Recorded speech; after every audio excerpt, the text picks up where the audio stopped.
Les syndicats dits réformistes mobilisés contre la loi sur le travail. Ils se sont rassemblés samedi, comme ici à Paris, pour demander au gouvernement un rééquilibrage du texte.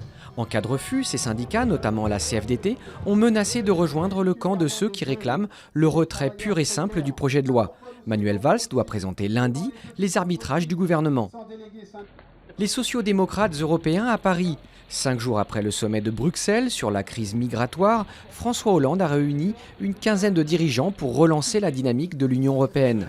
Le président français en a profité pour affirmer qu'il n'entendait faire aucune concession à la Turquie sur les droits de l'homme ou les visas en échange du contrôle des flux migratoires.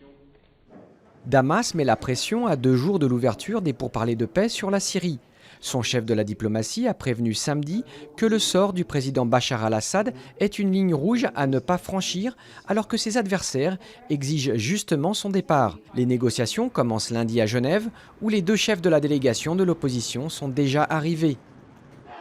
Donald Trump rattrapé par la violence. Le prétendant à la Maison-Blanche a dû annuler à la dernière minute son meeting de Chicago après l'intrusion d'opposants à sa candidature. Il reproche au milliardaire ses déclarations musclées, notamment sur les immigrés, et le traite de raciste. Ses rivaux républicains en ont profité pour l'accuser de récolter les fruits de sa violence verbale. Un trésor dans les poubelles, c'est ainsi que pourrait s'intituler cette improbable collection d'objets ramassés depuis plus de 30 ans par un ancien éboueur de New York.